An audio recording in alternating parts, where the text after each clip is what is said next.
देश के हालिया सुरक्षा और आतंकवाद विरोधी घटनाक्रम के संदर्भ में राष्ट्रवादी कांग्रेस पार्टी की वरिष्ठ नेत्री और लोकसभा सांसद सुप्रिया सुळे ने पुणे में एक महत्वपूर्ण प्रेस कॉन्फ्रेंस आयोजित की। इस दौरान उन्होंने भारतीय सेना की कार्रवाई, केंद्र सरकार की भूमिका और राष्ट्रीय एकता पर जोर देते हुए अनेक विषयों पर स्पष्ट और दृढ़ प्रतिक्रिया दी। अर्थातच आपण सगळेच या काळामध्ये एक भारतीय आधी आहोत, त्याच्यामुळे नेशन फर्स्ट। तर आज भारताच्या आपण सगळे बरोबर आहोत, पहिला मुद्दा। दुसरा, आपले जे लष्कर आहेत त्यांचा आपल्या सगळ्यांनाच आणि मला सार्थ अभिमान आहे। आणि आज जी ॲक्शन घेतली याबद्दल मी भारत सरकारच्या ह्या सगळ्या आर्मीला मानाचा मुजरा करते की त्यांनी एवढा मोठा निर्णय घेतला आणि नुसता निर्णयाचा विषय नाही, ज्या पद्धतीने तो घेतलेला आहे त्याला जास्त महत्त्व आहे। मी जर भारत सरकारचं स्टेटमेंट पाहिलं असेल आता, ते एक अप्रतिम असं स्टेटमेंट आहे। त्याचं ड्राफ्टिंग जर तुम्ही बारकाईने ऐकलं असेल, it's an outstandingly drafted statement of the reality. जे वास्तव आहे ते अतिशय मोजक्या शब्दात त्यांनी मांडलेलं आहे। त्यांनी असं त्याच्यात नमूद केलेलं आहे की हा एक डायरेक्ट अटॅक भारतावर झालेला आहे। आमचे पर्यटक तिथे गेले होते, त्यांचीही क्रूर हत्या केलेली आहे।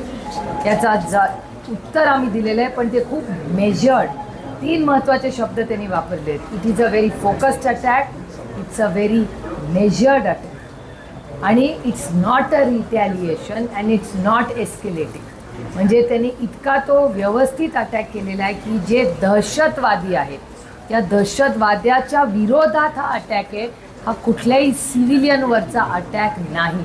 तुम्ही तो स्टेटमेंट, माझी विनंती राहील प्रत्येक भारतीयाला की हिंदीमधला आणि इंग्रजीमधलं भारत सरकारचं स्टेटमेंट हे प्रत्येक भारतीयांनी वाचलंच पाहिजे। तुम्हाला सार्थ अभिमान वाटेल की आपण युद्ध हा मार्ग नाही, शांततेच्या मार्गाने, महात्मा गांधींच्या मार्गाने हा देश चालतो।